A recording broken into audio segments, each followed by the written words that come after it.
each other right, but also picking the first map altitude.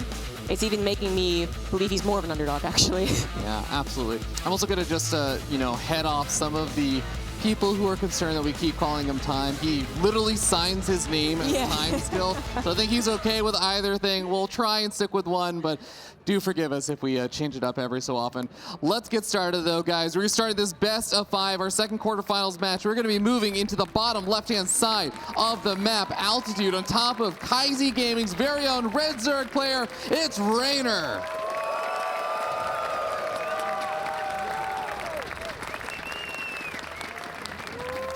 In the top right, to teammates also on Kaizi Gaming, the best performing Chinese player in a long time. He is the Blue Terran, Oliveira.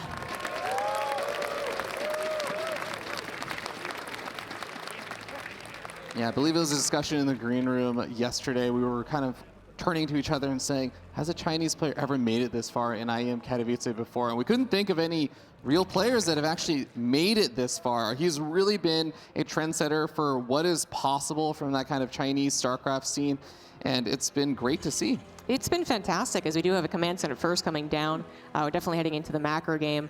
So we'll definitely dive into that when we see something a little bit more. Reynor, his rap album. Yeah, when are we going to get that, man?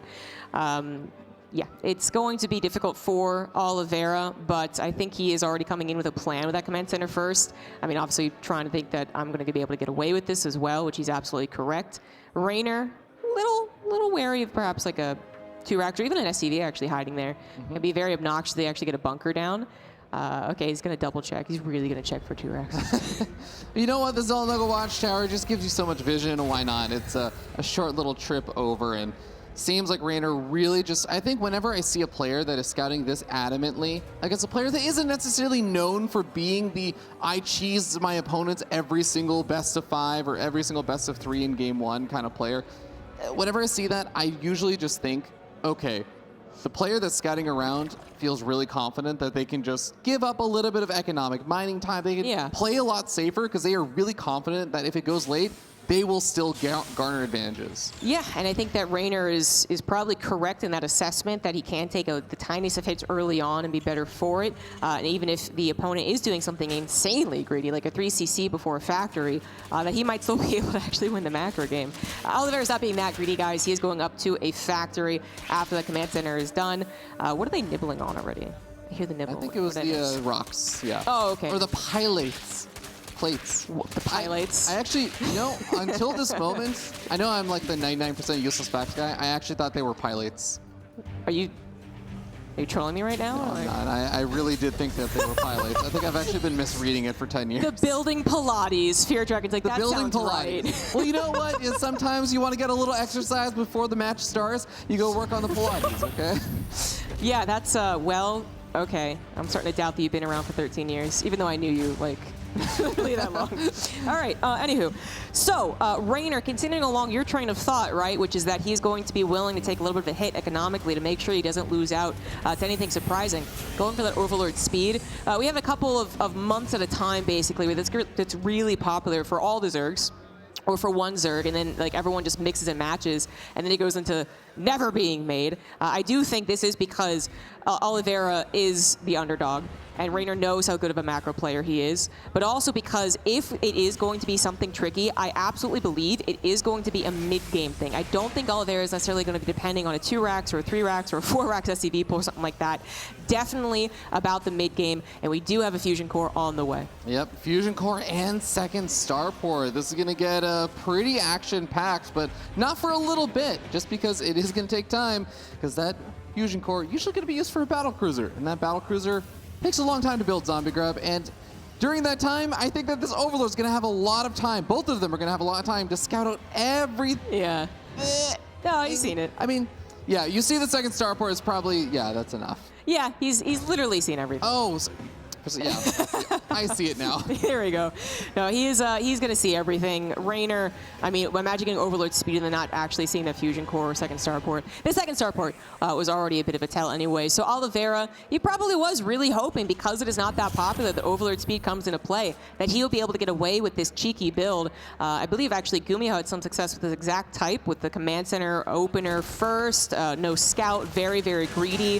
One of the dangerous things that you would be attacked beforehand. Again, Oliveira kind of gambling, I'm not going to be, but then still wanted to gamble and also not being scouted. So his plans, they've kind of been ruined, honestly. Like, they can still go into a macro game for sure, but Reynor is going to tackle these battlecruisers no problem and then already be planning on how he's going to kill Oliveira. So when you know that this is coming this early on, before the battlecruiser, I mean, when the battlecruiser is basically starting, what are the kinds of things that as a Zerg player you want to just make sure you have prepared to deal with them? I mean, a lot of queens. I mean, it's just like... It seems to be covered there.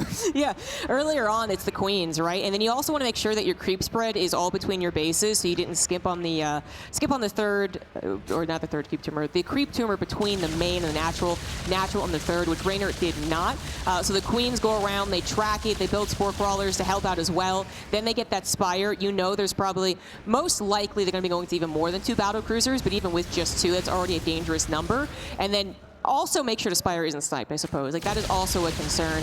Teleport number 1 comes in, just goes for an Overlord, grabs it, but now Reynor knows to reposition his queens. Yeah, a little bit of a supply block there actually unlocked, so Oliveira already finding a little bit of damage, also manages to cancel an extractor, going for some creep tumors, all very light bits of damage here and there so far, so Oliveira hasn't really unlocked the true potential of those battle cruisers, but he hasn't really committed super far with the battle cruisers either. They're taking some chip damage. That's true. Again, this is not just end of the world because he's been scouted, but it's just, my concern is that Reynor, because he knows, okay, I have enough to defend, I am defending, he can focus on his macro, all right? There's not going to be a hiccup, there's not going to be a weird moment when he's like, oh, okay, I'm messing up here. He's going to be able to focus on his macro. When he does that, I think he can actually even go up to a very sharp attack timing. It's a big map, though, so he might not choose to do that. So, you know, back when Battle Mech and Battlecruiser openers were extremely popular, we did have Corruptors and Roaches, basically. Good old mixture, right? Just attack across the map. I wonder if Reynor could actually size up for that, basically. Corruptors coming up first, of course, because the battle cruisers are getting larger in number. They're taking out the queens, actually, and perhaps those Corruptors just a few seconds too late, but keep in mind, these battle cruisers cannot escape. Well, that one can, actually, but the other one cannot. Yeah, the one that just teleported in is going to be stuck around here, and that is the one that's actually the lowest on hit points right now as well. Still, these Corruptors are having a hard time gathering into large enough numbers to take on the battle cruisers. Battle cruiser number 1 does end up falling. I believe the other 2 battle cruisers teleported in a bit later. Do they have their cooldown off? Oh, one is off of cooldown. Yeah, hello? Ooh, or maybe was it not that one? Okay, well, this one now is off of cooldown. I think the other one was off of cooldown. That's a bit of a bummer. I mean, there was one brief moment where it did look like Reynor had just basically underestimated. He knew about the Battlecruiser opener, we know that for a fact. He knew about the continued Battlecruisers afterwards with an Overseer, we know that for a fact. Yet he did lose all of those queens. The timing almost worked out for Oliveira to start more of a snowball, but now that Reynor hasn't let that snowball crush him, now it's his turn to actually get across the map, start going after the production line. Well-placed Widow Mine. I like that decision there from Oliveira, but Reynor now has the Terran player on the back foot. Yep, Roach is actually going to be bullying those Hellions outside of the third base. The battlecruisers are going to have an easy time dealing with the Roaches, but the Corruptors are there in high numbers. They can't really take those on. Even the Orbital Command lifting actually may have, I mean, is lose either way. The Roaches are on the ground, the Corruptors are in the air. It seems like it's going to be in trouble no matter what. Yeah, exactly. There's actually no saving this. In fact, there might not be any salvaging this game. Oliveira tried to do a little bit of a topsy-turvy mid-game tactic, but Reynor choosing the right opener, choosing to go for that safety Overlord speed, just do everything that was going to happen. Reynor giving a little fist bump there. That good old first game jab just shuts things down. Oliveira not able to make things work, and it all comes back to a strategic decision that Reynor made, which was game number 1 on altitude. He went for Overlord speed. He scouted out exactly what Oliveira was doing from the very get-go. Yeah, and I gotta expect just having altitude in the map pool, Reynor was already thinking, there's no way you're just gonna play 3cc, like 8 racks all in or something on this map, right? So again, just everything kind of added for that not to be a very promising start for Oliveira, to be honest, as far as the map choice, the beginning of the series, going up against the previous world champion, like all that good stuff, right? But then, of course, in the actual game, having his very much wanting to be a surprise build scouted. Once that happens, you are relying on them to underestimate, which was kind of close. Those Queens dying was like everyone got a little nervous, but even then, the corruptor numbers coming out was good enough. And if that doesn't work, then you're just not going to have a very good time in that game. But I do want to say, roll it all together. That just kind of sucked for Oliveira. All right, let's agree with that. Maybe he can kind of like get it out of his system now, you know? Yeah. It's the map gone. You've gotten kind of used to StarCraft again as you face this really intimidating Zerg player. Maybe as we go into Dragon Scales, Oliveira can rely on something not as tricky, because he does have good mechanics. He does have scary pushes, and I would love to see him actually bring it back now. I'm 100% with you on that. I think that Oliveira, so far, the series has gone kind of as I think many people feared it would go, who are rooting and hoping for some great, really close StarCraft games. But like you were saying, that first game, the way it ended and the reason why it ended is something you can kind of shake off a little bit more easily, because it's not like you were just getting outplayed for 20 minutes. It was, shoot, he saw this coming. Yeah. All right, well, we do have Dragon Scales now underway for game 2. In the bottom right, taking that first map swiftly, we have the Red Zerg for Kaizi Gaming, Reynor.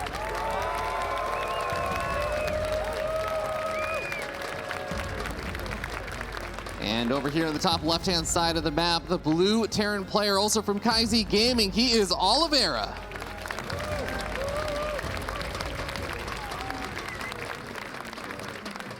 And I do want to take this time as we watch again, no cheeses, no super weirdness happening, just a Barracks coming down first. I want to take this time to really highlight what Oliveira has done and can do, his potential in this matchup, right? I'm almost already, as a caster, willing to just be like, well, game number 1 hardly even counts. Of course it does. Reynor already has a lead, like it does. But Oliveira, when I think of how I've been impressed by him in the past, his run in Montreal, right? The first time that we started saying, oh my God, this kid might actually have some of the best TVZ of the non-Koreans. And then Clem kind of dominated, to be fair, but still, he was extremely aggressive. He was able to make those kind of scrappy pushes really work out. His APM is quite high. A lot of people cheering for Reynor there. And he can actually multitask very well. He can push really well. He can build up to a push and use it effectively. Maybe not as much as Maru. Like, we can't go that high, but still. So on Dragon Scales, even like what Byun was doing versus Lambo, if he did that, I would actually have a lot of hope in Oliveira. Yeah. So that's what I want to see. I want to see the Oliveira that made us all wonder, oh, is he actually the second best Terran in the non-Korean scene, or the best Terran in the non-Korean scene? That was happening about 4 or 5 years ago. I think it was really well summed up. I can't remember who was saying this during the Hero Marine versus Oliveira series, that effectively the things that make Big Gabe really scary is a lot of times his strategic decision making and things like that. And that is not what made Oliveira really scary. Like you said, it was a lot of his mechanics, it was his execution. That last game, that was a strategic decision that was trying to go off the beaten path, go for like this kind of 2 battle cruiser or 2 starport battle cruiser opening and everything. But Oliveira still has yet to kind of show his biggest strength and really lean into that, which is kind of his raw mechanics. The only little caveat I'll put on that, Zombie Grub, as we do see the Reaper just doing his usual little harassment here, is that, well, Reynor's really good at that too. Yeah, the desk really did sum it up well. Shout out to Roddy, right? Like, summing it up as basically what makes Oliveira good, it makes Reynor a bit better, is pretty much spot on. But I just still believe that Oliveira, in theory, could have given us a very, very close 3-0. Just thinking ahead here, where every single game was like a tug of war. I would have absolutely believed that. That first game wasn't it, because again, it was a bit of a trickier build. Now, with the 3cc opener, right into those Hellions, very basic macro Terran, this is where we get to see, can Oliveira, with his new placement in Katowice, right? He's gotten this far in the Global Championships. He's clearly playing very well. Can he actually match Reynor's speed and tenacity and the tug of war of TVZ? I would love to say that he can.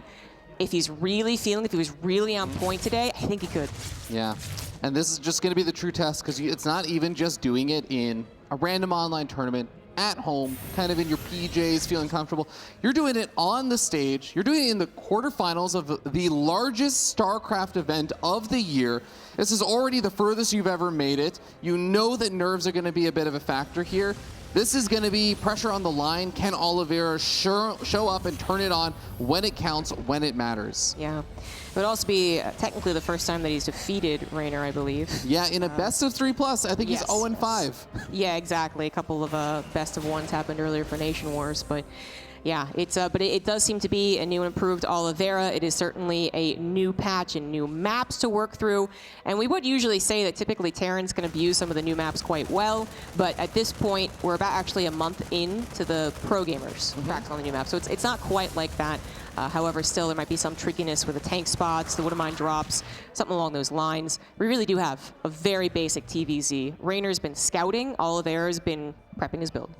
That actually really does get me excited for all the reasons we were talking about, though, Zombie, because I think in a lot of ways, this could be the game if this sets up to just be a kind of normal mechanics versus mechanics execution-based game. This could be the game that really also decides and sets into both Reynor and Oliveira's minds who is going to be, or how competitive is Oliveira really going to be with Reynor. Yeah, that first one you just really couldn't say too much about the potential competition. Yeah. Once it was scouted. Notably, of course, kind of touching on that, Reynor did not go for a lot of the, well, certainly didn't go for overload speed, right? So I think he is a little more concerned about what could happen here in more of that macro sense. So he got a good enough scout to know it's a 3CC. Like, he does know the build order now, but the point is he didn't actually hurt his economy more so like in the last games. I think he was expecting something tricky on altitude. Here, he actually is thinking, well, if Oliveira gets a really pumped up 3CC build, I should be kind of scared of that. Like, I do have to respect that. So I think we're getting a little bit here of that for Reynor. His lair finishes up, his Baneling nest is already done, and he is, again, continuing to scout. I think he actually knows what's happening, but these upgrades for Oliveira are going to be way farther ahead than Reynor's. Yep, going to be very, very mindful of that when we see some of these skirmishes begin to start here and there. We are in the first-person point of view of Oliveira as he's dealing with these lings that Reynor is throwing around. Something that, well, Reynor used to actually be, I feel like, more well-known last year and the year before for his ling control and his kind of backstabs and stuff. Well, I think he's still quite good at it. It does seem like Reynor's also okay with just being a little bit more chill and defensive with his lings lately. I mean, you know, I talked about how Reynor, I think, is respecting Oliveira a bit more, and I'm going to stick with that even more so. His drone count's really not impressive, right? Like, he did, okay, well, this run by is going to be kind of brutal. What? Can't quite squeeze through, but he does eventually be able to. Yeah. There it is. We end up seeing a handful of the Marines did die at the front, but at the same time, Oliveira is going to try to get some counter damage done on the other side of the map. Marines are able to churn through those lings very, very easily, but the Queens are going to be holding strong for a bit until they run out of transfuse energy, though. Ooh, yeah, that was a little bit too close for comfort. Sorry, guys, we were talking about something that wasn't on the first-person view, but there was a run by that did demand Oliveira's attention. He was able to handle it. 7 SCVs went down. That could have been worse. That could have been the lings getting through and him messing up on the front lines, you know, letting a medevac get sniped prematurely type of situation. So, yeah, now we've summed that up. Reynor did almost not have enough queens, but they really did. Pushes that back, and now we have a few more drones on the way, which, again, it's not an impressive economy right now for Reynor. He's staying kind of suppressed on that economy, knowing that the aggression of Oliveira is very, very good, and it is continuing to be good here. Yep. Lings and Banelings coming on forward. There's not a lot of creep over here. The Widowmine. Oh my god, that Widowmine took so long to fire. It does manage to snag a couple of Banelings there, but Banelings on the other side of the map look like they snagged some SCVs and also soften up the rest. So Reynor continuously firing back with these counterattacks. One thing that Oliveira does do, even with a 3CC build that Reynor might have been wary of, is add Hellbats a little bit earlier. Now, this comes down with a normal armory timing, to be fair, but the point is, including just a handful of Hellbats can actually really throw off the Zerg's supposed perfect defense. The Ling run by once again, catching Oliveira a little off guard. He's trying his best to both defend and harass, but it's not quite finding success or a lot of success on either side. Oh man, those Lings also are chasing after those SCVs on the other side of the map. It looks like the Widowmines are able to clean those up, as we do see at the same time that attack from Oliveira was also trying to get some good damage on. 2 Lings managed to survive through the Widowmine hits. I was actually a little bit worried there as well that the Widowmines are going to friendly fire the SCVs, but Well, more Widow Mines are going to be burrowing over here, but okay, friendly fire some of the SCVs, and here we go. Bailey's coming in to clean up the job. Oh, the SCVs, even some of them are coming back to work at the third. That was a bad idea. 20 SCVs go down. Reynor is holding against what is a very small force on the other side of the map. Oliveira is microing his heart out, man. Yeah. But Reynor's not really going to think this is ever going to snowball too bad, so he is getting these run-bys across the map. By the way, Oliveira has no time and no army to try and focus on the creep spread denial. Reynor is about to get a creep tumor on Oliveira's third. That is scary. It is, you know, I really have to commend Oliveira because I think there are so many Zerg players that would have faltered to this. It is incredible that Oliveira was keeping these medevacs alive during so many of these attacks. Finally, we're going to start to see 2 of them have now fallen, but he was doing that while also burrowing Widow Mines back at home, while also reinforcing, while also trying to get everything in place to defend. And during all of that, somehow, Reynor did everything and also spread creep. Yeah, the Banelings really like boosted as they got to the third CC. Oh, this could be. I mean, it feels like it's it. Like, we look at the supply, though, and it doesn't feel all that bad. Reynor's just like presence is kind of enveloping Oliveira right now. He's the creep spread in particular is very scary, but look at this actually. Widow Mines causing problems, Liberator causing problems. Part of the reason that Reynor is not just snowballed in that supply is how good Oliveira is at trying to always have something of his own happen. Widow Mines not going to get a second shot. Yeah. It's going to be a little bit rough because it seemed like it was going to be a big potential. There were a lot of drones at that base and maybe something could happen. It looks like 2 workers eventually end up falling there. But it does seem like, ironically enough, Oliveira is starting to run out of time as he is up against the ropes. He's trying to find damage, but the damage that he's finding is with little bits of harassment that don't either actually help with pushing back the creep, which is another important thing he's going to need if he ever wants to do a proper push out. That's so scary, right? He's going to have, the Zerg player has so much vision at this point, and then so much to work with. Oh, nice Baneling snipes right there. Perhaps Oliveira can handle this run by as he picks up the SCVs now, however, vulnerable. They might get taken down. Reynor with 2-2 as well, finally finishing up, can tangle a little bit more of these Marines, but Oliveira is so darn good about always having something of his own on the map. At least gets 10 drones. He's going to be able to clean up this Ling run by. The SCVs were successfully pulled despite being under-defended for a while, and the command center is a real champ right now, man. I don't know how much damage it's actually soaked up in exchange to save some SCVs, but, you know, that command center also deserves a little nod there. No, absolutely. It's so unfortunate because I feel like Oliveira's playing so well right now. It's just that Reynor is better in the ways that Oliveira is. As Roddy had said at the desk, as you were saying before, it is really, really tough because Reynor is playing so fast, and it's kind of out-competing how unbelievably fast Oliveira is as well. Oh no. Oh no, there was a tank there, but that wasn't enough to stop all of these Banelings. 16 SCVs go down, but you know that tank survived, the Marine survived. I guess I could say that that was a decent amount of army supply, but the problem is Oliveira, even if he was ahead in army supply, as you had previously mentioned, how do you actually get on the map, man? As soon as you step literally forward from your own third command center, Reynor knows, all right? And he could actually pounce on your still unsieged siege tank on your own side of the map. Yeah, I mean, imagine how scary it's going to be if Reynor ever finds a few extra actions during all of this aggression and defense to even spread a few creep tubers to the edges, the far left and right edges of the map, so you can see medevacs coming and dropping. It shuts down the drops as well and the Liberators. Yeah, you see Oliveira, you know, you look at a bunch of queens all alone and you think, oh, this is my chance. Not one has that many queens. Not one has that many chance fuses. So going to be forced to back away even from that. Oliveira, at one point, the worker counts really were even maybe favorable, but Reynor was still actually mining more.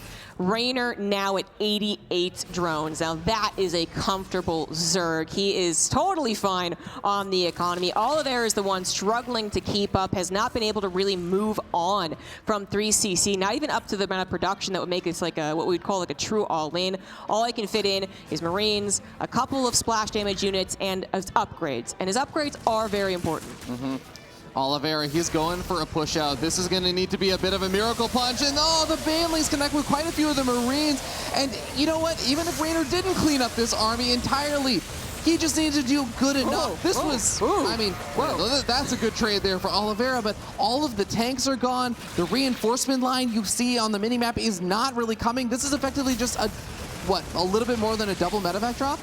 Yeah, that's actually what it is, despite so many medevacs being available. And of course, that's not all of Reynor's army. He does have the Ling run by, as we know that he always does. Taking a high ground is even sometimes injuring their own SCVs. The Baneling snipes from time have been so darn cool. He's still continuing to do that. That picture-in-picture, he is actually taking out all the Banelings, hoping that his upgrades can push through. He's about to have +3. It looks like it'll finish as the Lings all dissipate. And has Reynor underestimated this attack from Oliveira? That's a good question. The Queens are going to try and hold the line for a little bit, even transfusing the Overseer, but there are just so many Queens with so much energy. Even with the focus fire from +3 weapon Marines, it seems like the Queens are buying time for the Banelings. Reinforcements are coming. Ravi, reinforcements are coming. The Banelings aren't quite done. There's not even that many of them. Could he actually focus fire this down? Does Oliveira have a chance of this game? The tank siege is up. The Woodamine's guarding it. The Banelings are all gone. Reynor tries to go for a run by once again, but I think he needs everything back at home right here, right now. Here comes the swamp rally, and does Oliveira, does he have enough to stand his ground? He might! The Banelings, where are they? Reynor has to pull back! Reynor losing ground right now. He needs to morph in some Banelings, but he's morphing them in right in front of the Marines. The Marines starting to sim themselves to death, but they know there is a timer. He's gonna snipe the Baneling, that zombie grub! Oh my god, I think Oliveira might be doing it. He's so overstimmed, but he is gunning for Reynor in game number 2. The last few Banelings are gonna be sniped. There's only 3 left over. The full surround. Does he get the snipe? No! He has to pick up. One was successful in the hit, and Oliveira might have just been too few seconds late. I don't know, man. Reynor, he's got more Queens, he's got more Lings, he's rebuilding the Baneling nest. The upgrade's still favorable for Oliveira, but his Marines were injured. His medevacs are almost out of juice. He's forced to return home. It seemed like he was so close. The snowball was going more and more, but as soon as Reynor is given a few seconds to breathe, the Baneling nest is going to refinish. The Lings are flooding on out. Reynor's still on 76 workers, and he can replenish that army, whereas Oliveira could not. He seemed so close, Zombie Grub, to making his way through, to momentum making his way through. That almost worked. That was so close to working. One more Baneling gets sniped, and I think he can snipe the 2 that finish. You know what I mean? Yeah. Like that surround on the ramp from Reynor literally stopped. It was a physical blocker from the Marines trying to jump on the rest of the Banelings. And then they would have had the high ground, right? They would have taken advantage of that. I don't know if that actually ends the game, though, of course. Like to calm down as we watch Reynor now just jump up in supply, because Reynor did have so many bases. He would have still had Lings and Queens flooding through. I'm not sure that Oliveira could have done it, but man, that was exciting. It was very exciting. I'm just imagining the scenarios and possibilities as Marines are going to be forced to pick up and head over to the main base. You know, what if he is able to get into the main base? What if he snipes the spawning pool and delays even more production? But at the end of the day, Oliveira is still just going to be looking for damage wherever he can find it. He finds a spine crawler and a handful of drones into these Queens. He's still doing a great job just trying to find pickoffs wherever he can, but he's still down about 60, 70 supply, and he finally taps out. GG, Reynor goes up 2-0, but man, did this man have to fight. Yeah, that was.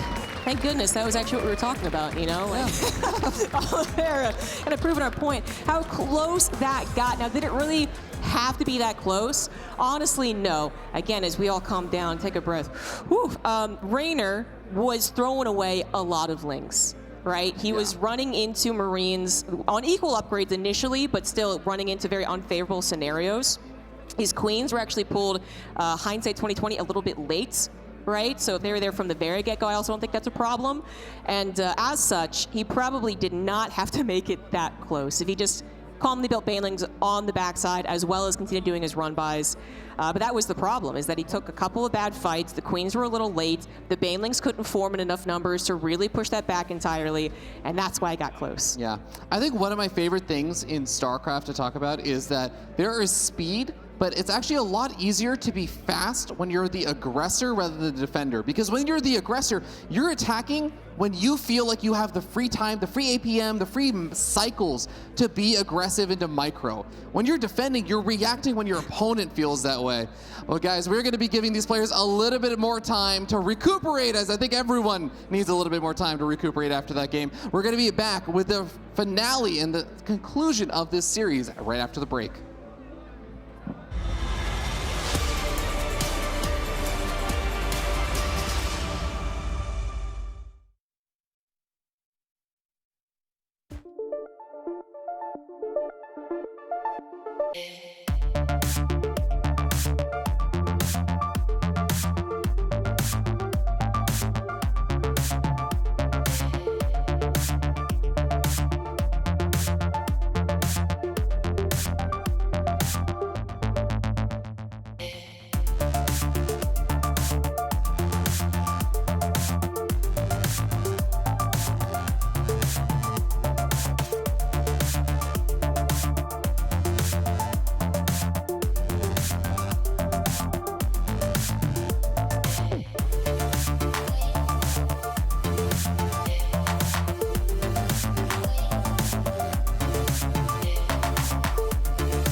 We are back and ready to move into the next game. Everyone's had a few minutes to just kind of breathe after that last game. Oliveira can kind of soak in and be like, all right, feel like I got really close with that. Let's see what we can do. Reynor had some time to be like, all right, let's make sure that never happens again. Yeah, exactly, right? Well, that was too close for comfort for Reynor. Now we move on to Neo Humanity as what could be the last map. I do have, I think, a lot of thoughts for this one. Last game was sick. This one could be a bit different, sick in a different way. Let's get into it, guys. On the bottom right, now up 2-0. He is the Red Zerg for Kaizi Gaming, Reynor.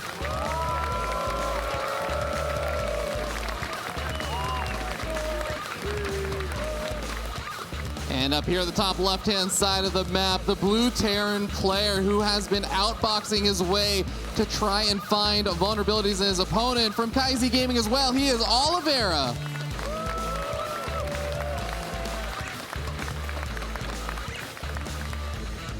Okay, so I thought I might have an idea, some thoughts about this map, right?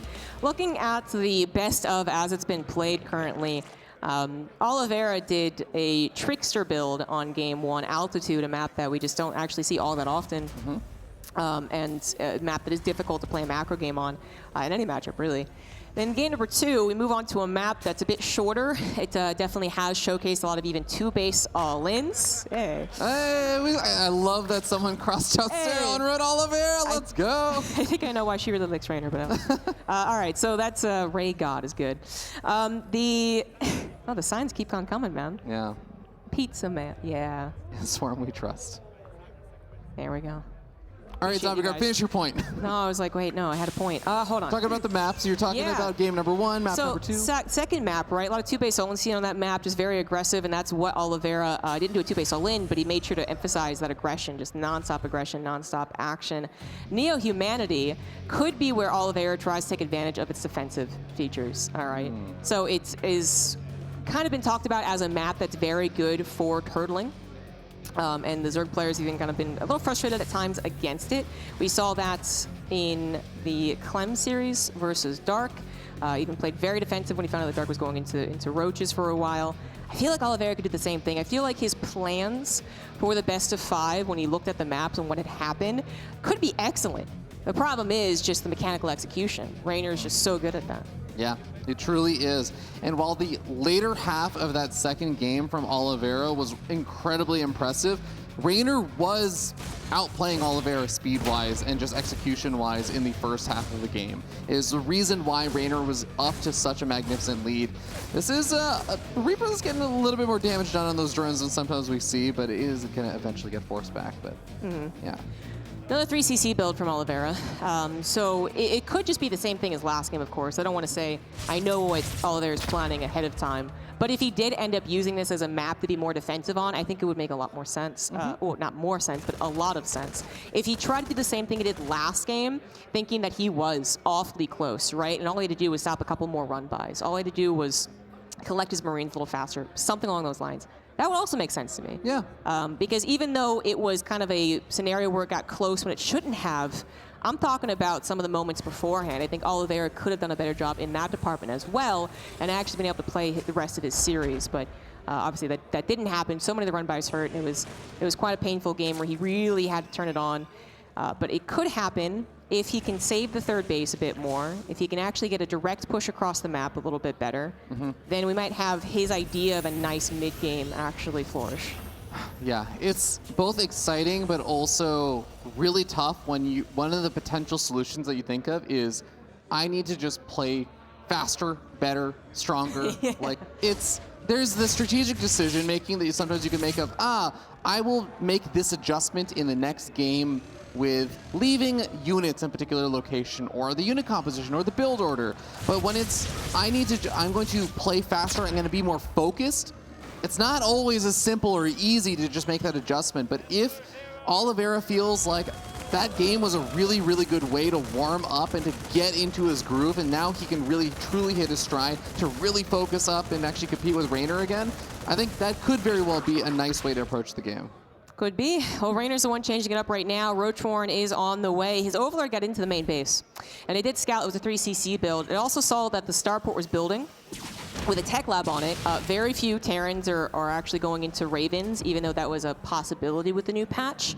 And then he just confirmed right there that it was, in fact, a Banshee. But no cloak, unless we've been blinded somehow. Like, no cloak, right? Yeah. Usually, if it's no cloak, one Banshee, I call that a safety Banshee, right? So it could help me if you are going to attack me. It comes with a surprise Roaches. He's going into 2 without cloak. And that's a bit more surprising. Yeah, I mean, I guess 2 Banshees is still good for one-shotting workers, so even if your opponent maybe would have detection, effectively, 2 Banshees can still get some nice work done. So I don't hate the idea of it, and we'll see. Again, it's going to come down a little bit to execution, as Hellion Banshee openings oftentimes do. Yeah, I still wonder, though, because I mean, Cloak is an extra 100, maybe it does streamline the build, and as you said, still gets the possibility of sniping drones. And it still also, of course, has the possibility of helping to defend, but it actually seems to be a bit of his plan. So he's using the Banshees currently. Well, without Cloak, they're going to struggle against Ghouls. Yeah, even without a lair from Reynor. Well, or Overseer, sorry. He does have a lair. He's actually going to Mutas. So did we just cancel the Roachhorn straight up? Which I actually think is fine.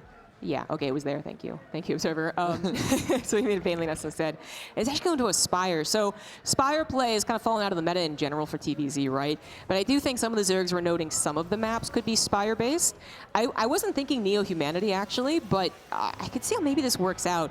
So Oliveira using his Banshees to kind of guard some of the attack paths, also making sure to take the Xel'Nagas. That seems to be one of the Zergs' gripes about this map, is like the Xel'Nagas are so powerful at cutting off the edges, the potential counterattack avenues. Mutas, what they're really good at is going to be taking that map control, right?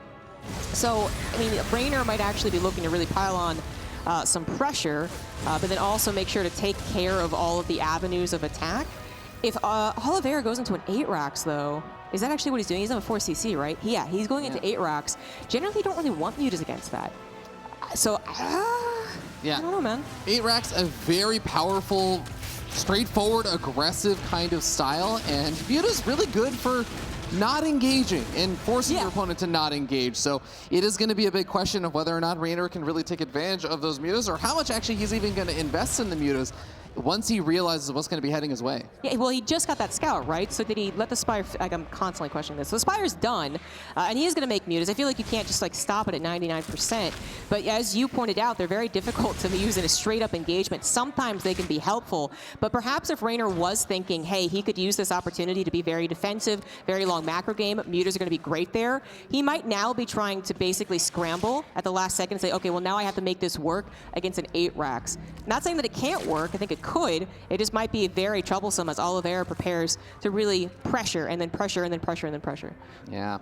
+1/+1 is about halfway done here for Reynor, and Oliveira's already out on the map, so he's looking to actually start the aggression pretty shortly, but during the aggression, depending on how long these kind of trades end up going, it seems like Reynor may be finishing up an upgrade during the midst of all this, but he's actually going to be trying to buy some time with the Ling counterattacks, with the mutas moving across the map at the same time as this push moves forward on his base. Yeah, this is already not looking as expected, but I guess this is Reynor's only choice, going for the humongous run by, and it was a large run by, lots of Lings and the mutas. The Banshees alone could not stop 19 SCVs from falling. Oliveira already rather dedicated with this 8-Rax, going to be even more dedicated, but can Reynor actually hold back at home?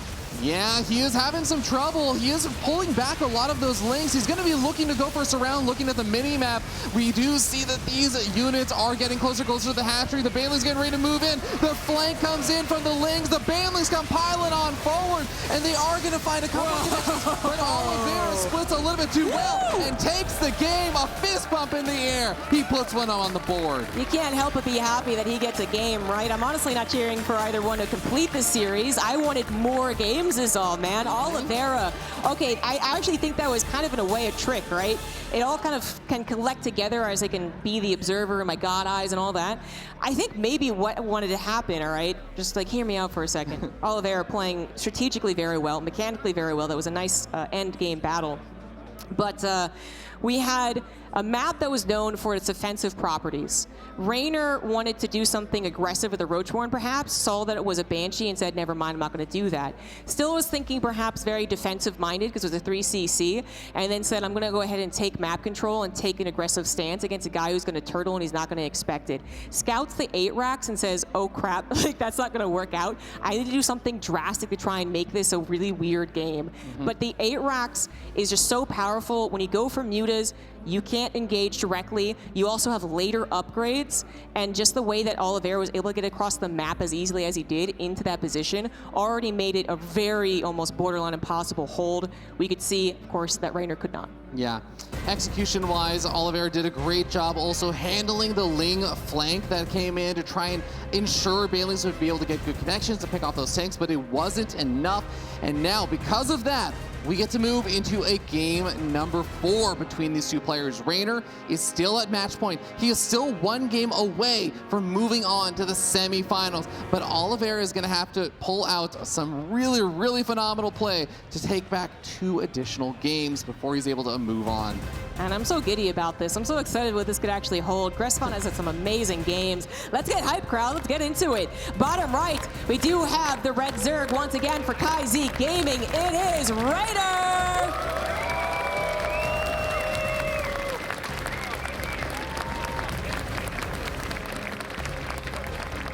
Guys, if you want to see a game number 5, send this man up here in the top left-hand side. Your energy. Make the ground shake beneath his feet. From KaiZ Gaming, he is Oliveira.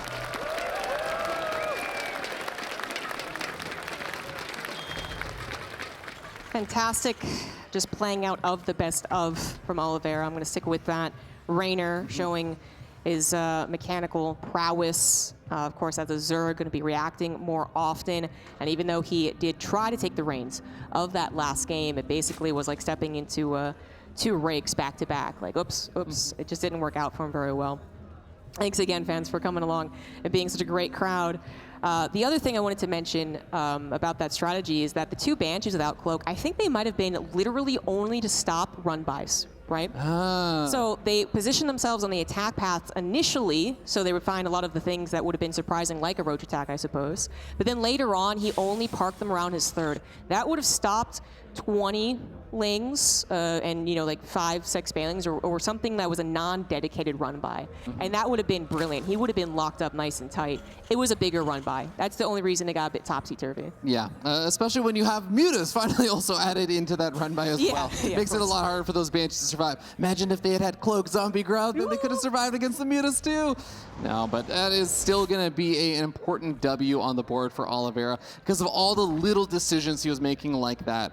So we're going to see as we move on to Grezvan, you're talking about how this has just been a stellar map. It is constantly delivered series after series with great games. A lot of the games I feel like we've been seeing on this map also have been long macro games. So dare I hope Zombie Grub, dare I hope we'll move into a long macro game?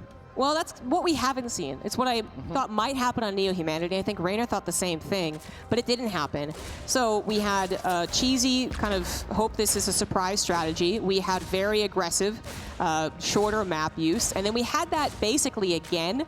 He just was able to actually do with the rest of his build. He actually got up to the 8 racks, something he couldn't really do on our second map. But now, Grezvan, he could be aggressive again because we have the third problem for Zergs. We've pointed this out a couple of times with this matchup in this tournament. There's just a really nice tank spot to push around where the Reaper's patrolling. Yeah. So that's a really nice tank spot. There's no doubt about it. But, Zergs are, once they figure out that's what a Terran is going to do, they react to it. That's how they work, right? And they've been doing really well taking that into account and setting up the surrounds and whatever else you have to do. So, I don't know. I think Oliveira, he might just be saying my aggression is working. So he might not actually ever go for like a fast fourth base. And I think I'd be okay with that. I do love Oliveira's late game too. I think he has some really sick games with it. But especially with how that last game went, I wouldn't depend on that last game again, right? I actually don't think Reynor's ever going to go mutas again. Yeah, I wouldn't doubt something like that as well, especially at least not in that manner for sure, just because it certainly cost him. It certainly cost him in that game, and it goes to show that Oliveira is not afraid to get immediately up in Reynor's face if he tries to make those kind of transitions. We do have a Liberator opening coming on out here from Oliveira, so definitely keeping things fresh. Yeah, we got to theory talk for a while because once again, it is a 3CC versus just a Reynor building up macro-wise. But we have a Roach Warren again. Okay, so yeah, I don't think Spire necessarily, but again, if it does become obvious perhaps it's going to go into a later game or that Oliveira's not going to punish him for it, then maybe we could see it. But no, right now, let's talk about the Roach Warren. That is still going to get him some early game control.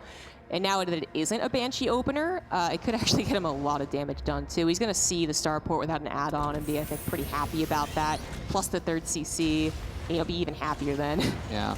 Overlord also gets a scout out on that Liberator, so we're going to see Reynor probably have a few extra defenses set up with those Queen positionings and whatnot to ensure that he can deal with the Liberator. But Overlord, seeing everything, like you said, is going to be an important scout to just ensure that he knows he's not going to be up against something absolutely wild in the next couple of minutes.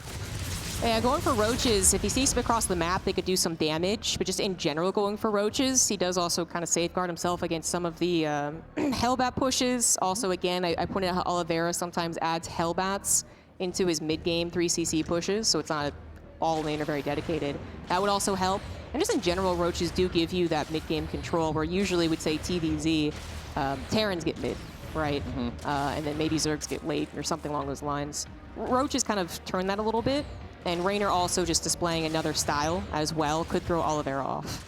Yeah, you love to see it. And Reynor still, despite how Oliveira has been able to punch back a bit, both with that last game and even the end of the second game, Reynor is still up a game. He still has an opportunity to kind of play around and try something, throw Oliveira a kind of different type of curveball and see whether or not he's able to actually strike back at it or not. Yeah, okay, interesting here. Reynor, he initially got burrowed. Maybe that was just a misclick. It might be something really crazy, but nope, he showed the roaches. Oliveira now knows about it. I'm not sure Oliveira was skipping tanks to begin with, but if he wasn't, then he's already building that tank count, which is exactly what you would want. Reynor's not going to be going for a super aggressive 1-1 roach, but you still got to be wary of the amount of roaches that can appear on your side of the map as a Terran. Now, we see the infestation pit. Oliveira is going to really want to be keen on checking if this is going to get like a mass army really quickly, or if it's going to go up to infestors or hive technology. I think Reynor appreciate the hive.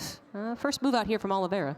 Yeah, first move out as we see that infestation pit finishing on up. So we'll get to see what Reynor's doing in the production tab. In the meanwhile, creep tumors being picked off. The Hellions continue to poke away at that hatchery, just seeing, all right, see if we can find some of the drones transferring. The Marine's going to be stimming forward to snipe off 2 of the queens. A lot of the Marines end up going down over there, but I mean, 2 queens is not bad. Yeah, and there's that hive as expected. We have Oliveira also able to scout that. So the Liberator, pretty much a success. Nice distraction. 1-2 punch, 3 drones.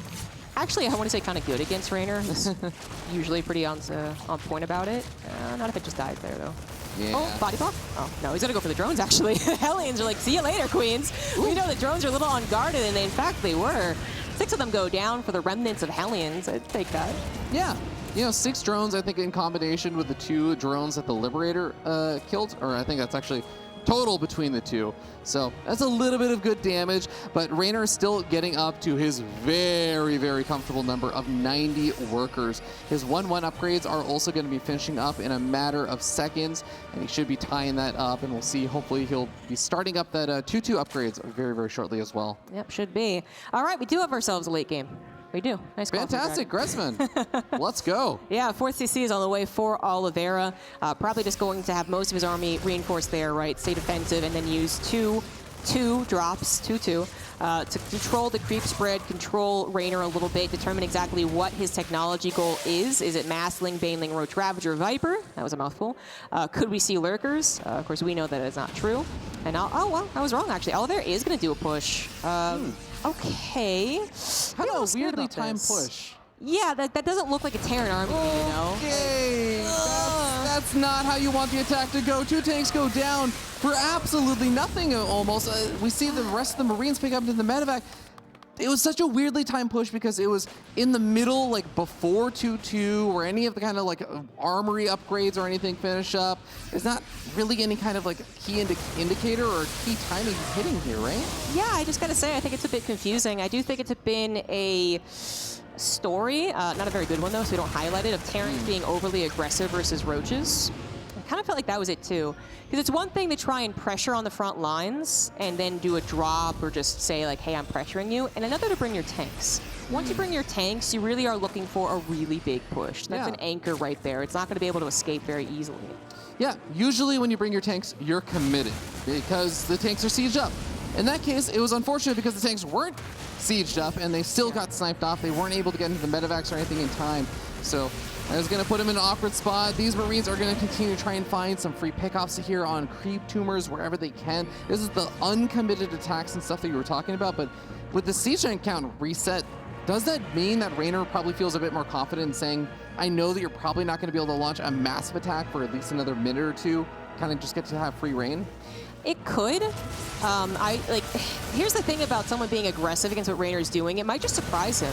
Yeah. He might keep thinking, well, you should be defensive. Like, you should be on the other side of the map. I shouldn't be the one that has free reign to control the battles. But Oliveira keeps pushing, so Reynor may be caught a little bit off guard. Once again, no Banelings being a severe problem. Oliveira, he's got 2-2. He's pushing across the map. His 4th command center is settled. Even a drop being set up as well.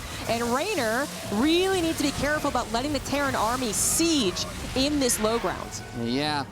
Terran army is getting closer and closer, and he's staying outside the range of the siege tanks with his army, but now the siege tanks are getting sieged up on that low ground. The drones are actually just going to get obliterated over there. They were not evacuated out in time. Here comes Reynor, though. He's coming on forward. The Vipers also have energy for those blinding clouds. A couple of them thrown down, but Oliveira has way too much over here. This was domination. Reynor, even with some technology to help him out, I think just kind of misread the pacing, you know, like the cadence almost of Oliveira.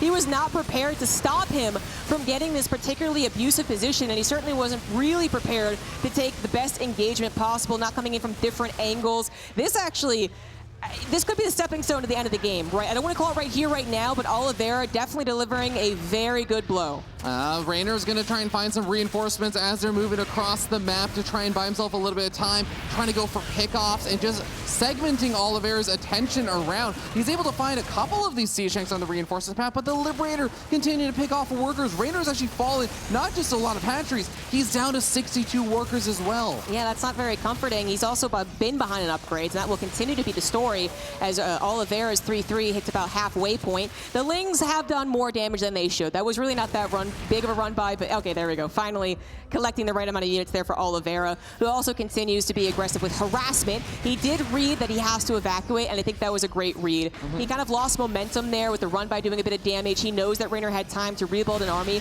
so he goes back on the defense. This kind of feels like it's becoming a bit of a do-or-die situation for Reynor as he took so much damage on the other side of the map. He's pulling and abducting 2 of these siege tanks, so that's a good set of pickoffs here. He did manage to reestablish no, he hasn't reestablished any of the hatcheries that he lost, but he is at least establishing new bases in the top right. I guess he was on a lower worker count in the first place, so it's going to take some time to replenish the workers to actually then build the bases to take advantage of them. Yeah. The only thing I think Oliveira could have done to even further that particular blow was do a drop, as there are a couple of bases that are vulnerable. He tries, actually, as I speak about it, and then, of course, it's been a while. Reynor has the presence of mind to be like, okay, need to prepare for this. So drops now are not going to be as effective. Oh, okay, so Reynor is going to hold. He's going to recover. He's going to start his upgrades. Oliveira, though, he was in a great position behind that attack. You know, his 4th wasn't even a planetary. He didn't even catch that. He leaves it as an orbital. That'll stop it from helping out defensively, but he could lift it against Banelings. It's giving him mules. It's giving him scans. It shows confidence. And I actually like when Terrans do it on this map because that is often where they can also be pushing from. So in a way, they're already kind of defending their base. Yeah. Do you feel like we want to see any kind of transition points here from Reynor? He has the Vipers, so he has some of that hive tech involved, but it is still just Ling, Roach, Ravager, and a couple of Banelings. Well, I think less Roach, right? You don't, like, Roaches kind of suck. Yeah, so that's a lot of his army right now. Yeah, he probably wants to get rid of those, either turn them into Ravagers or just use them as a run-by. But I don't mind, like, I don't think he needs to go into Lurkers and Ultras and Brood Lords. Perhaps if the game continues going this way, but Oliveira with the macro was already on his way to Ghost. Right now, I think he needs an okay number of Ghosts, nothing extreme, but really just to add to his army, get the EMPs, and a couple of cheeky snipes. Yeah. Couple of cheeky snipes can definitely help out as it works versus pretty much every Zerg unit out there. All pretty biological. But we are going to be seeing a drop Overlord started up here. 6 or 5 of them from Reynor. He's also going to be trying to push back this Terran force, ensuring that there are no easy bases to establish. But I am very curious to see where this is going to be going. I like this as the kind of bad units drop, the Roaches in particular. Like, I actually think this is great.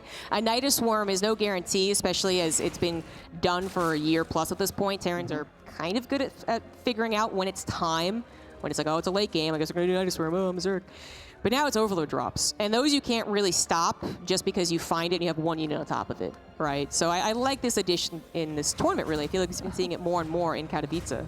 And it seems like Oliveira also seems to like it because he's getting up the missile turrets as this drop is heading his way.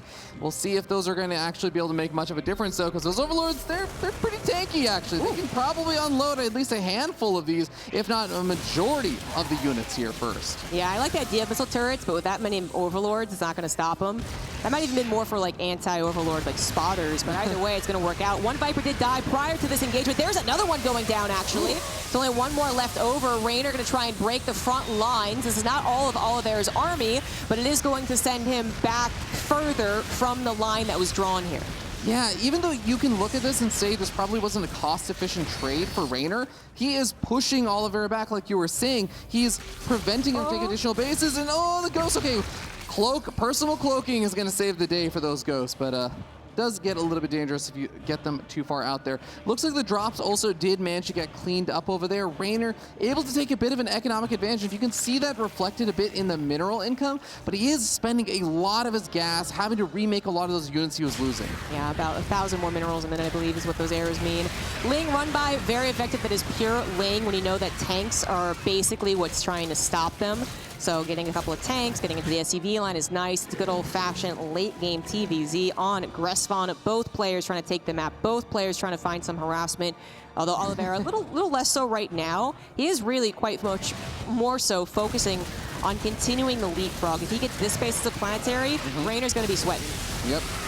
And Reynor's making this as difficult as possible. This orbital, or this command center, really having a hard time landing. Ultra is going to be backing up these Banelings as the siege tank line is going to get obliterated. But here come out the snipes. One of the Ultras ends up falling. Another Ultra gets low, but the Banelings chasing after these Ghosts. The Ghosts can take a lot of Banelings, but there are just so many of them. They almost end up dying, but they don't quite. Yeah, that split the last second was really nice. That stopped about 3 or 4 Ghosts from dying on their last hit point.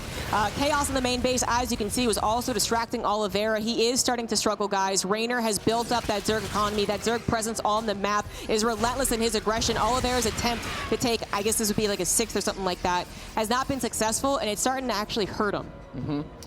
I'm actually looking at the map of the Zombie Grab, and this is the thing about Gressvon, is if the Zerg is expanding as fast as Reynor did, if the Zerg is able to mine at the rate that Reynor has, I mean, he's already mining from all the bases he was supposed to take. He's taking now the base that's actually rather close to Oliveira. I'm actually starting to wonder if he's just going to be able to take one more base in a mined out map situation than Oliveira will. Yeah, that's a very good point. It's a good thing to remember as we start to run out of bases. We're not quite there yet, but something to keep in mind, especially if Oliveira does keep holding on. Oliveira can't really figure out how to deal with these Overlord drops, by the way. There's no way to just completely shut them down. And we'll think about that in a second, as we do have more aggression from Reynor. Yep. These Banelings are going to be coming on in. Blinding Cloud's also thrown down on top of one of the siege tanks. The Ultra is getting in on top of all these units. The Ghosts are so far behind. They are finally here to throw out a couple of those snipes. 2 Ultralists go immediately pop. Yeah, that actually wasn't good at all, really. You know, we're looking at Reynor's mineral bank. That's fine, man. The gas bank is not. The Ultras coming through here at the last second all alone are going to get easily sniped. That's not a big deal. And Oliveira finally, again, cleaning up his main base. He's been really insistent on upgrades. So he's got 3-3-2 and is working on +3. I believe he's actually got all of his commands that are upgrades as well. So Oliveira is set up very nicely for the late game. For Reynor, it is about worrying about the Remax, the Banelings, the Ultras, the gas units, right? Yeah. Our wonderful observer, Mapu, also showing us that there are a lot of gas geysers not taken actually right now for Reynor. So he is hurting on the gas bank. I think it's a really good point that he has 92 workers. He can afford to probably take more of those gas geysers.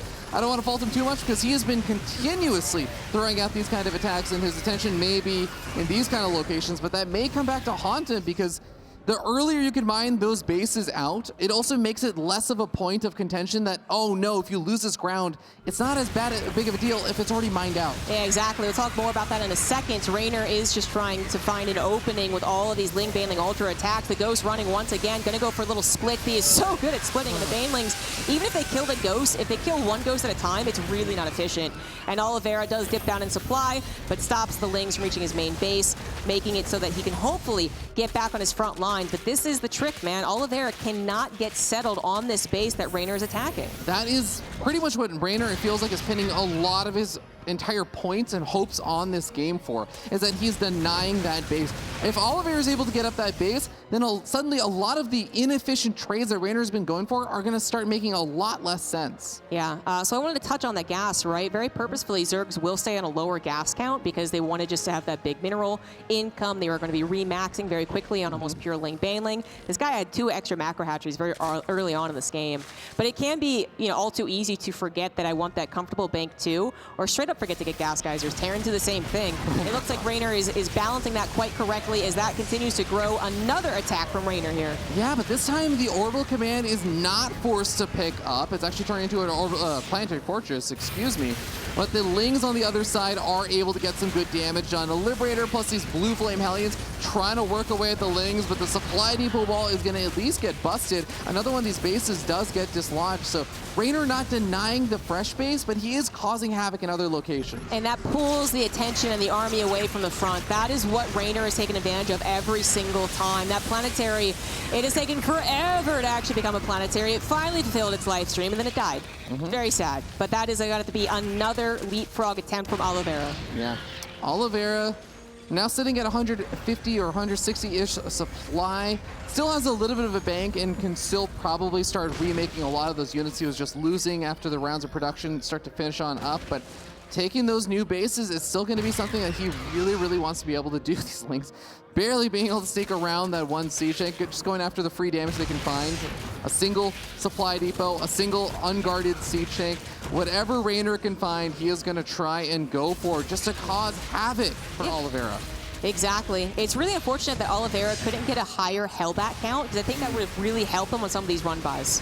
Well, another one of these massive, massive attacks comes swinging on forward, denying a lot of these SCVs from mining, but it's an orbital command this time, so this time the command center doesn't die. A lot of SCVs do, but I mean, Oliveira can actually replace those. That time, Reynor was kind of leading with mostly Banelings, which, you know, are easy enough to concave away from, well, easy for these guys, concave away from your tank's focus fire, so that wasn't really going to reach too far forward, but he also was maybe expecting that to be a planetary, and it's like, well, there's nothing to explode on it lifted.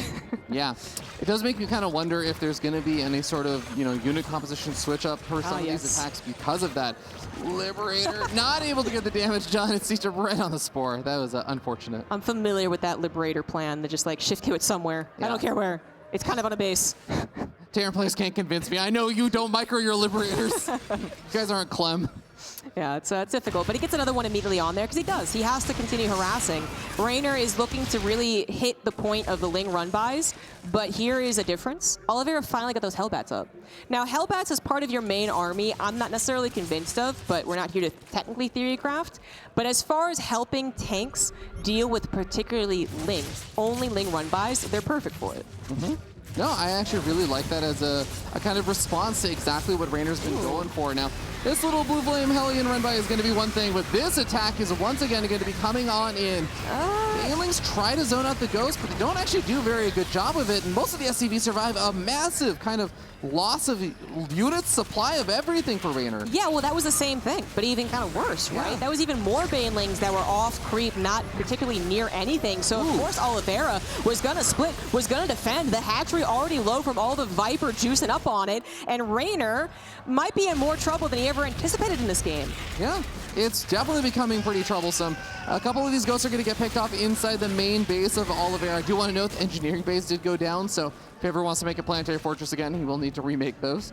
But he doesn't need to right now because he was able to defend and establish that fresh base. Finally, at long last. In fact, he even fired back and took out one of the bases of Reynor. Yeah, and I love his use of Blue Flame run-bys too. Like, why not? Especially if he just realized he can defend with the Hellbats and have extra Hellions. Like, yeah, absolutely. Reynor's also insisting on the Overlord drop, so these two really are trying to find everything from each other, right? The drone harassment, the building harassment. It's annoying for both sides, 100%. And this is reminiscent of the second game, but on a larger scale, where both players make sure to have something else. They're not just defending whatever their opponent's doing, they're also doing something. Yeah, I think the concern is Reynor is dropping further and further in supply. He's been taking less efficient engagements, and he doesn't have a bank anymore, Zombie Growth. No, and once again, a big problem with the gas bank. Broodlords are coming out, guys, but only 4 of them is not particularly impressive. You know, if you get 4 against someone who's purely dependent on Archons in a different matchup, well, they can actually be pretty good, but no, not against someone who already has snipes. Broodlords are a bit faster, but Broodlings are a bit worse. I just, in general, I'm not sure how this transition is going to really help Reynor. I'm going to be honest. I'm not sure what he's planning on doing with his Broodlords. This is going to be really tough. There is a big Ling attack on the south side, and most of the units for Oliveira are not really around this area. But, oh my god, these Blue Flame Hellions, massacre drones, massacre Lings. Reynor is dropping heavily in supply. He is already kind of looking like he might actually be up against a hard wall. Yeah, the Blue Flame Hellbats are kicking ass as far as defense and the drone harassment goes. They are making me a believer in this. Oliveira also adding on a couple of Thors, realizing, I guess, how this game is going, adding on more technology. He made sure to rebuild the engineering base too, so no worries about that planetary. Oliveira is just, he's doing so darn well. Every time that Reynor thought that he was in a comfortable position, and I would agree with it, he tried to end the game, and he maybe even got close, but Oliveira just kept hanging on. Yeah, just a few too many attempts there from Reynor to break that one base inefficiently, and it's finally come back all the way around and kind of, you know, bitten him in the butt. it seems like Oliveira, for the first time in a long time, is able to do some additional counter aggression on the south side of the map. He's been able to do a little bit on the north, but oh my god, those resources lost, Zombie Grub. Yeah, I wish we had checked earlier. That's our bad, actually, for not calling for it. But, you know, earlier on, it might have been a little bit smaller of a difference. Now it's insane. After all those banelings are thrown away, too. Reynor is at this point. So for about 10 minutes of this game, Ling run bys were genius. They were amazing. The drops, fantastic. Now, they just kind of feel a little more desperate. They're still effective, of course. We see 2 tanks taken out, but it's because he really has no other option. He kind of has to do the same thing while using whatever gas he accrues, which is very slow, to try and build what looks like the ultimate Broodlord army. It's so slow going that it doesn't feel very scary. It's a Broodlord army versus a Terran player that is already on Mass Ghost, like you were saying, but has also been adding on all of these Thors. It seems like it's going to be a very, very difficult engagement. Oliveira even has a bit of a bank built up.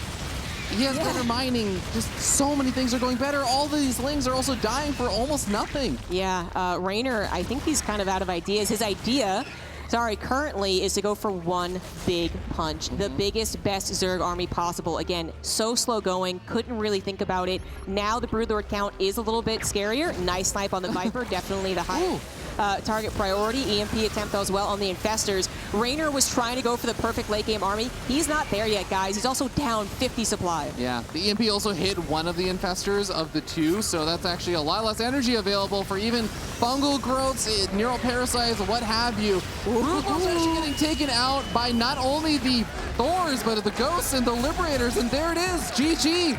Oliveira brings us to an ace match. Oh, well done, Oliveira. So excited for that, as he should be. He is showing such brilliance in the matchup. The strategies for each individual map I was already impressed by. Then after getting what you could argue is a bit of a strategic win on Neo-Humanity, if you really wanted to boil it down to that, the trickery kind of that Reynor almost did by himself. Okay, he gets that one. What about a game that's just about pure mechanics? A late game TVZ. Does Oliveira win that one? According to the beginning of all of this, the beginning of this best of 5, to all of us, no, he doesn't win the mechanical battle because Reynor is better in that regard, even though Oliveira is great. And now we question, is Oliveira actually the better macro-mechanical player?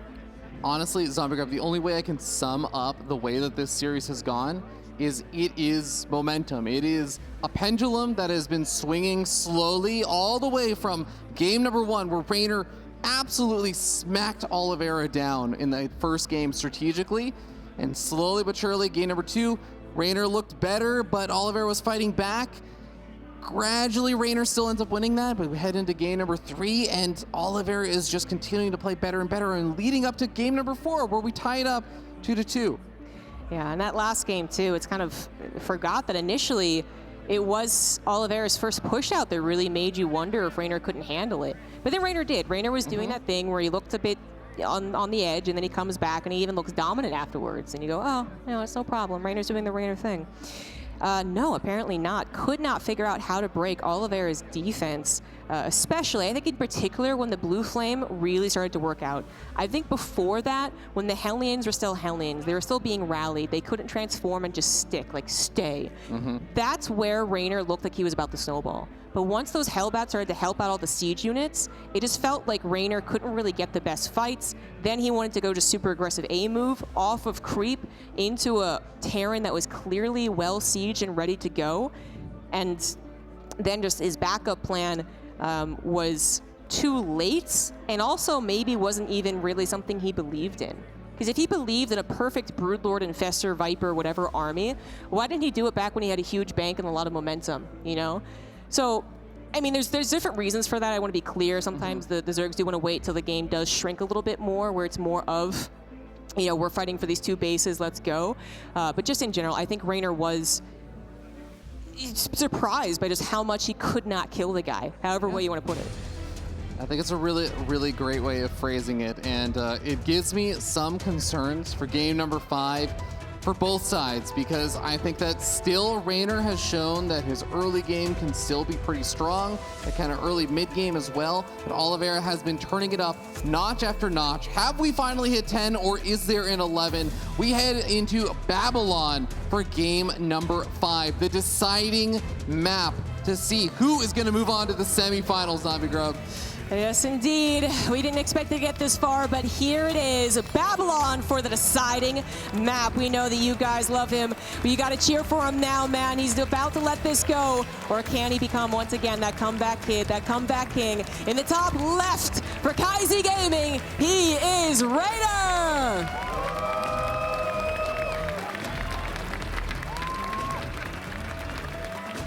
And down here at the bottom right-hand side of the map, we have our blue Terran player. I know a lot of you guys were fans of Reynor before this series, but I hope a lot of you are fans of this young man now. From Kaizi Gaming, he is Oliveira.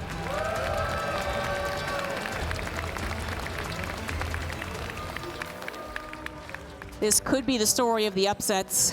Already in the groups, we had a couple of surprising results. We thought maybe things would be easier to read as we headed into not just the playoff bracket, but also the best of fives, where we determine, I guess we often say, is where the better player will really win. Best of one, anything can happen. Best of three, there's still a couple of question marks. Best of five, no. If you win this one, you are the better player, at least for that tournament. Yeah. It has been a fascinating event so far. 2023, year of Hearthstone. Oh, yeah. Yeah. I'm on board. I'm on board. Yeah. You know. We also saw Hearthstone talking to Reynor, of course, during that little break there.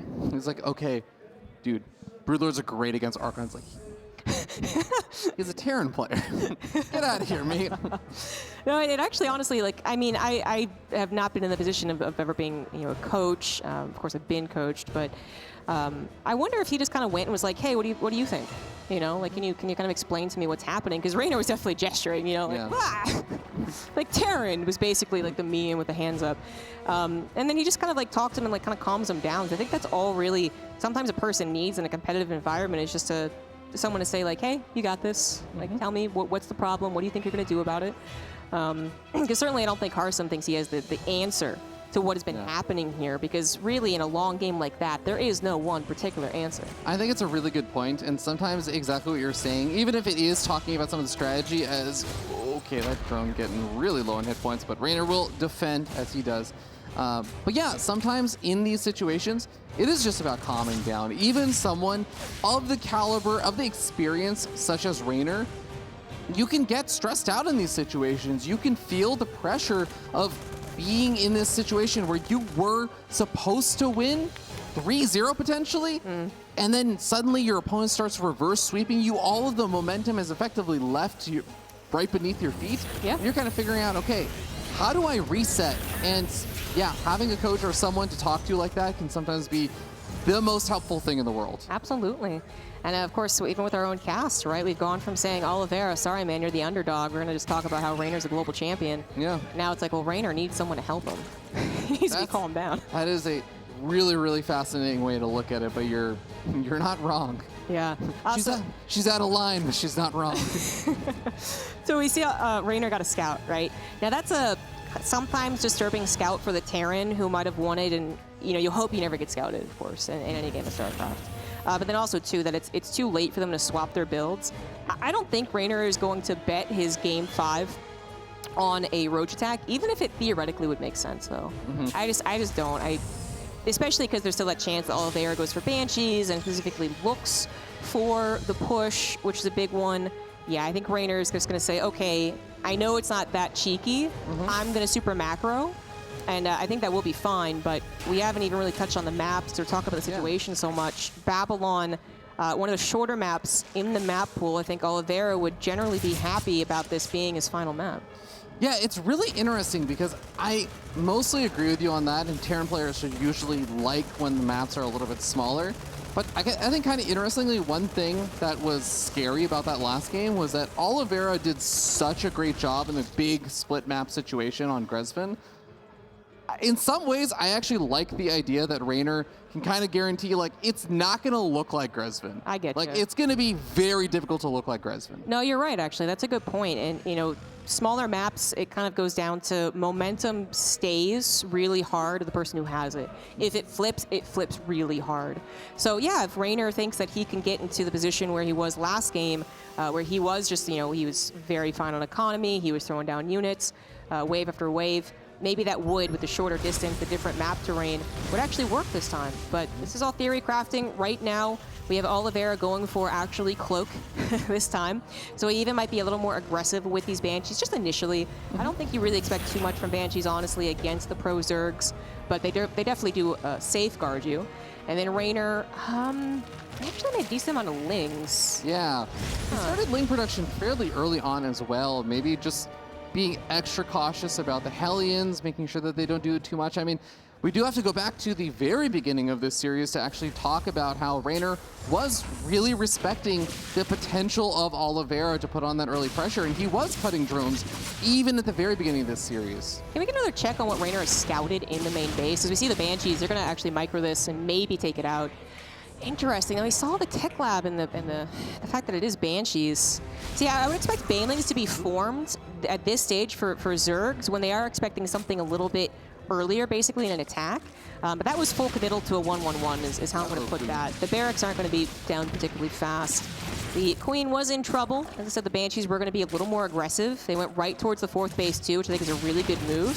Still want to keep them alive. They're great for later spotters, but they're actually finding some damage. They're making Reynor scramble a bit. I mean, it's not even just the 6 workers. He actually managed to get a cancel on the 4th, which I think only just recently restarted, so it took a while to actually get that going again.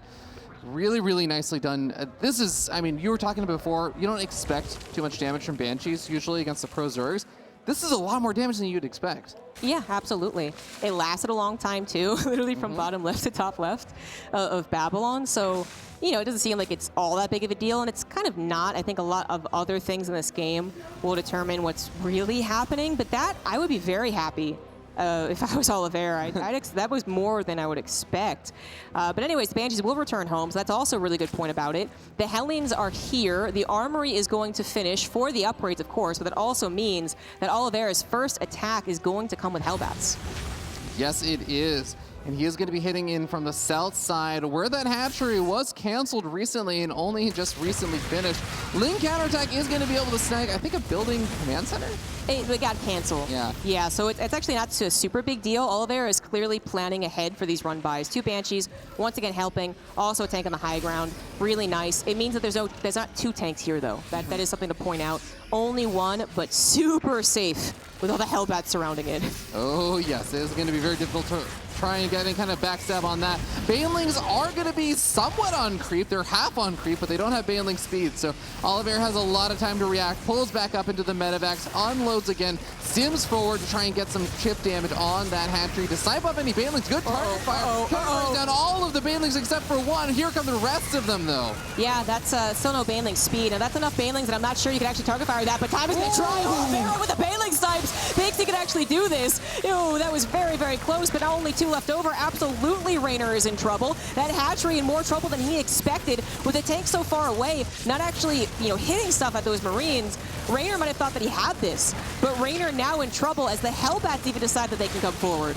Unbelievable. Hydras are going to be also joining the fray. They're going to be able to help push back the medevacs as well.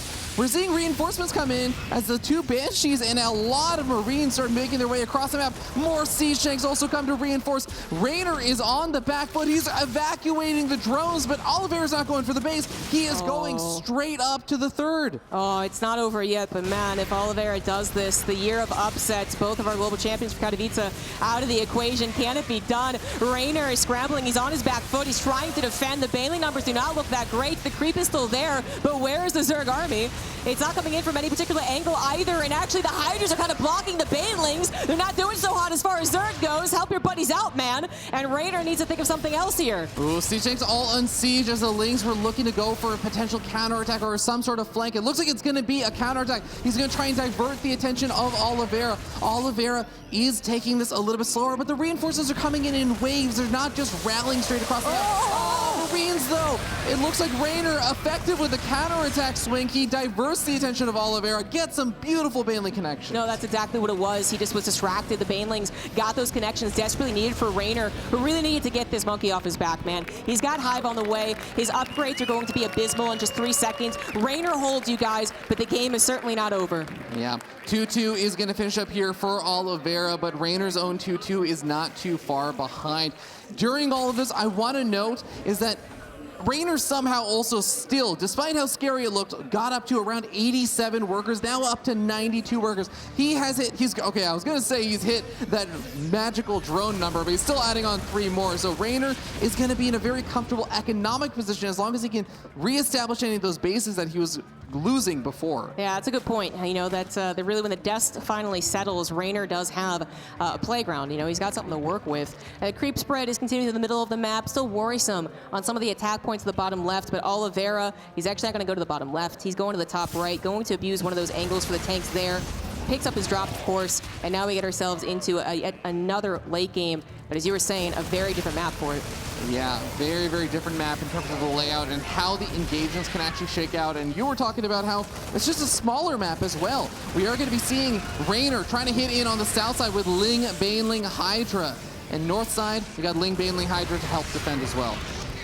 Ooh, 3-3 is already on the way. Oliveira has such a nice economy, but so does Reynor. If he can hold yet again without that creep spread, though, it is going to be difficult. The tank's going to get some nasty shots on the Ling Baneling as Liberators do bypass the spores, and they're getting a lot of drones, certainly denying the mining in the bottom left. Reynor is trying to soak up, I think, some juice on Vipers before he really wants to engage, but he doesn't really have so much of a surround. Oh, yes, he does, actually. He's got the other attack going. The tanks are not siege. He's going to pull the trigger. He's going to try and get Oliveira to back away once again, and it looks like it'll be effective even without the Vipers. Yeah, gets a full cleanup on that north side, but the reinforcements come in from the south, and Reynor is going to be running a little bit lighter on Banelings. He still has enough to work with for now, but still needs to replenish a lot of the Lings also that were dying before. Even the Vipers, they have energy, but they need to get into the right spot. There's an abduct on a Siege Tank, a critical move. And one thing Oliveira is not doing is transitioning. He is just pure pedal to the metal for Marine Tank, and he's hoping those upgrades will finally kick in. They are dangerously close to doing so as he's gotten rid of the creep spread, and now he has that high ground. Reynor identifies that he cannot hold right here. He's already lost so many drones. He's going to have to give him a base. He is scrambling to hold on to this game, to hold on to his Katowice run, but Oliveira's supply, he's looking so good at this matchup, and when 3-3 kicks in, that supply is going to dominate. Oliveira is seeming to get so much momentum in his favor, but he's going to have to defend these units.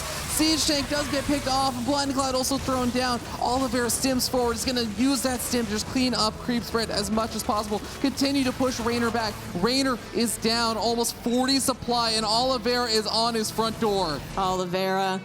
Oh, he's coming in. He saw Ragnarok doing. He's like, I can do it too, man. I know I can. The play here, the best of 5 setup was beautiful. The Marine pressure, the micro was so fantastic. And the way that he plays this matchup out is superior today. Reynor has one more chance to hold, but his army supply is not looking good. Reynor is running out of time. He is running out of units. He's running out of Banelings, and it's getting more and more desperate. Oliveira is doing so much better in resources lost right now, and he's being so patient about this. Look at this spread of Terran. He is being so patient. I don't know what Reynor is thinking he's going to do against this. He could try and go around the map, but then that's when Oliveira would pull the trigger and just go ahead and go after his bases, right, his reinforcements points. That's not really going to work out here. He is just trying to figure this out, no doubt trying to really use all of his brain power to think, how in the world can I make this better? We see the collapsible rocks on Babylon actually used, guys. Brilliant there from Oliveira. I was like, hey, I could actually cut off another attack point. I'm not going to get surrounded at all here. Even going to siege up a Liberator on it to just slow down the Hydras a little bit. It's not going to do too much. It does get picked off there, but it buys himself a little bit of time. The rocks are still there and still technically defended for a bit. Yeah, I think Reynor might regret not being able to kill those rocks earlier on, but that's the thing. He couldn't get around to it. Oliveira's pressure has been very consistent, and Reynor knows that he is in a lot of trouble. Gonna go for a run by, but look at the reinforcements for Oliveira. They're gonna be able to intercept this with the superior upgrades as well. Reynor knows that he's running out of chances. He's running out of options. There's no Hail Mary here. He's gonna try and get to lurkers, but Oliveira can absolutely get to Ghost. That necessarily won't be a deal breaker for Oliveira's push. Reynor just lost his 5th base. Oliveira's ahead on bases against a Zerg player. This is getting more and more dire as the game goes on. Reynor about to potentially be eliminated. Can this be the knockout punch from Oliveira? The abducts come forward on the Siege Tanks, a lot of them on siege. Is this enough here from Reynor? Oliveira, he's taking care of most of the Blings and the Banelings. He's charging on forward. He's done it, man. Reynor knows that he's sinking back in his chair. Oliveira, 180 supply and moving in to Reynor's reinforcement line. Reynor doesn't want to give up. It's his last chance in Katowice. He wanted to lift the trophy in front of a crowd, but yet again, he is going to be denied. Oliveira, he is doing it. We can see it in Reynor's face. We can see it in the hatchery going down. We can see it in the Marines tearing apart the base of Reynor. He will not be denied. His time has come, and he is ready to move on to the semifinals, sitting up now 70 supply over his opponent. It would have to be one colossal throw, honestly, if Oliveira is going to let this one out of his hands. Yeah. I guess that's the best way to put it, right? And Reynor, he thinks there's a 1% chance he's going to try, but here come the ghosts, and that is when he knows for a fact the lurker transition is not going to work. There's no other options, Reynor. The Lings aren't even able to take care of tanks that are relatively undefended. That is going to be it. Oliveira is going to move on in IEM Katowice. A semi-finals appearance from our young Chinese Terran player. An unbelievable performance, shutting up all of the haters, shutting up all of the doubters, showing that he truly is one of the best StarCraft 2 players in the world.